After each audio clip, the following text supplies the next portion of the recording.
How do you express anger?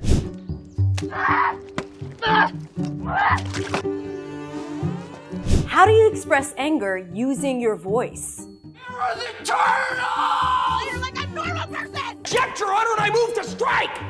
For many people, it is very hard to express anger in any language, even in their first language, let alone when it comes to expressing anger in a second language. However, connecting your voice with your emotions can help you feel more expressive, authentic, connected with your emotions, and also will help you create rapport with the person you're speaking to.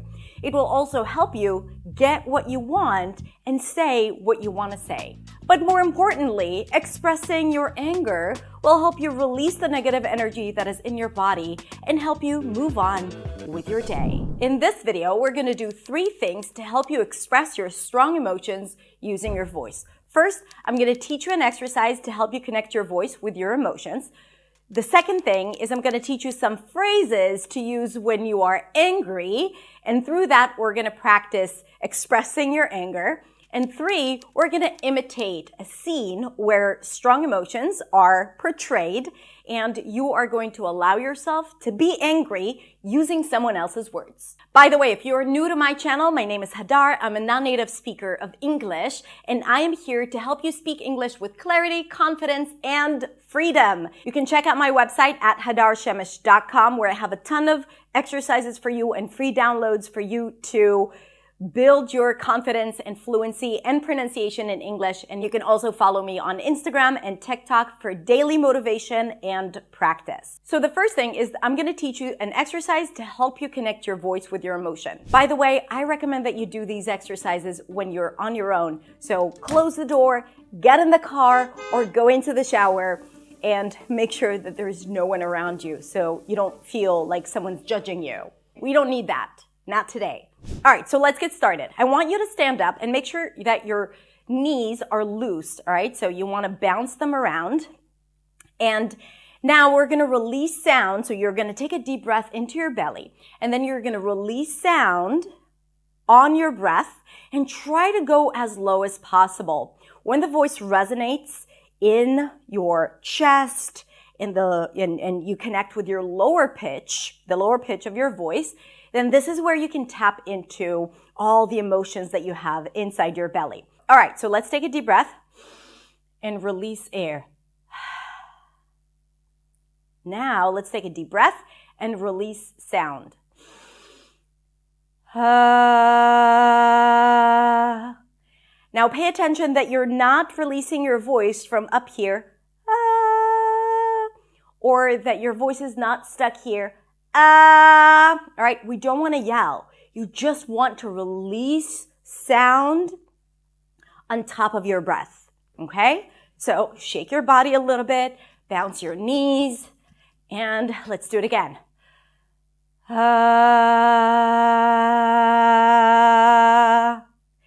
I want you to do it again, and I want you to bounce your knees as you're releasing sound, and you want the sound to be affected by it. Let's do it.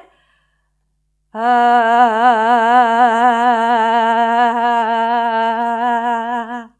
right, good. So the more you do it, the more you connect your voice with your breath. And when you do that, when you're able to do that, when the voice is not detached from your breath, you're more likely to be able to connect it with your emotions in your body. So if you're doing this and you're tapping into a sound that you're not used to experiencing, you may be surprised to notice that you're starting to feel all these different feelings. It really taps into areas in your soul sometimes that you weren't connected to. All right. The second thing is that we're going to take some phrases and we're going to charge them with emotion. So the first phrase is going to be no way. Okay? No way. So it's a good vocabulary practice as well and connected speech. No way. No way. Okay, take a deep breath. No way. Let's do it again. Take a deep breath. No way. One more time. No way. Now, when you do this, you can also put in front of you someone that you have always wanted to speak up to or to say no way to. And that might even help you connect with those emotions. All right. Now, let's say, how dare you? How dare you? Stress is on the dare. How dare you? How dare you? All right, let's take a deep breath. How dare you? And if you feel like you're straining your voice, how dare you? Or how dare you? Try to bring your voice as low as possible. Okay, connect it with your breath. Breathe into your belly and try it again. How dare you? No way. How dare you? One last one. Cut it out. Cut it out. Cut it out. Cut it out. Or stop it. Stop it. Cut it out. Stop it. Cut it out. Stop it. All right, let's shake. Shake it out. All right, last but not least, we're going to take a scene and we're going to practice it together. Now, I have more scenes that are very powerful on my website, so you can just click the link below to get it.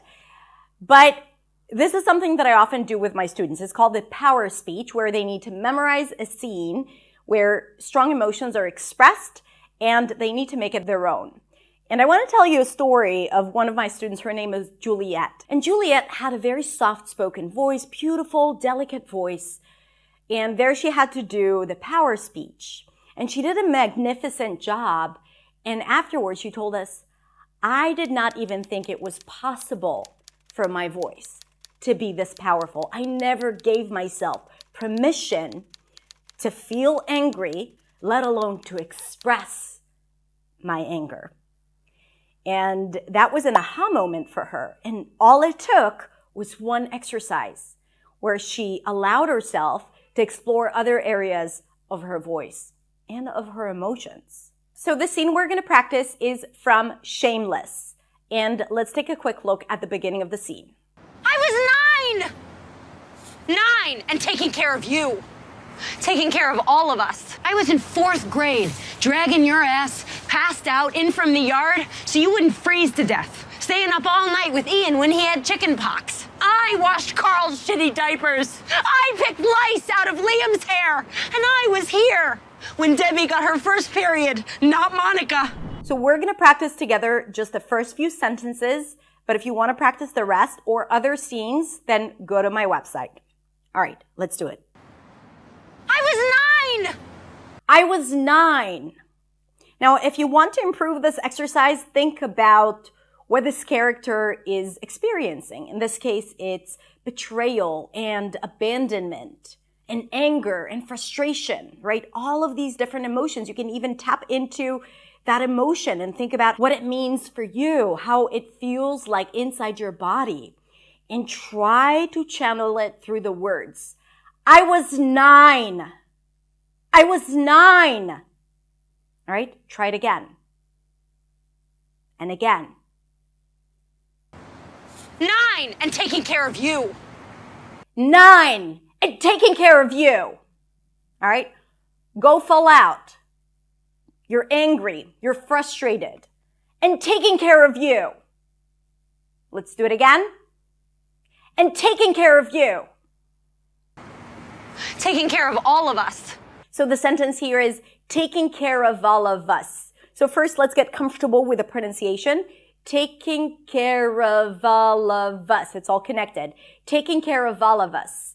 Taking care of all of us. Right? So now, breathe in. And with anger or whatever strong emotion that comes up, taking care of all of us. Again, taking care of all of us. I was in 4th grade, dragging your ass passed out in from the yard.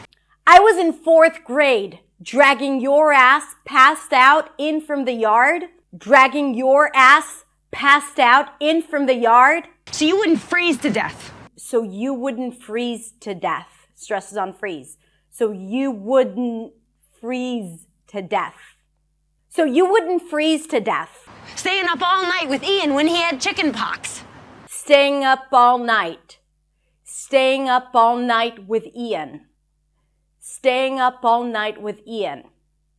Now charge it. Staying up all night with Ian. When he had chicken pox. When he had chicken pox. Now charge it. When he had chicken pox. Good. Now I'm going to show you the clip and the line, and you repeat it. I was 9! 9 and taking care of you. Taking care of all of us. I was in 4th grade, dragging your ass, passed out, in from the yard. So you wouldn't freeze to death. Staying up all night with Ian when he had chicken pox. All right, let's take a deep breath and shake it out. Good. All right, my friend, you did great. Great job. Okay, so a quick recap. To be able to connect your voice with your strong emotions, here's what we did. First, we did a vocal exercise to help you connect your deeper voice with your breath and recognizing that your entire body is a part of it. Second, we took some phrases that express anger and we used them and we charged them with our strong emotions. And the third thing we did is we practiced a power speech, a strong monologue or dialogue where we use someone else's lines to express our own emotions. I hope this was helpful. Like I said, there are more resources on my website, so check it out. The link is in the comments, in the description. And I would love to hear from you, how you feel, what you think about it, how this exercise made you feel. And of course, if you like this video or exercise, whether you are a native speaker of English or a non-native speaker of English, please share this video with your friends, your family, your students, and subscribe if you'd like to get updates about my weekly videos. Also, you can always find me on Instagram's DM. I'm very available there. All right, I hope you have a beautiful, beautiful rest of the day filled with all the possible emotions that you would like to experience. Take care, and I'll see you next week in the next video. Bye.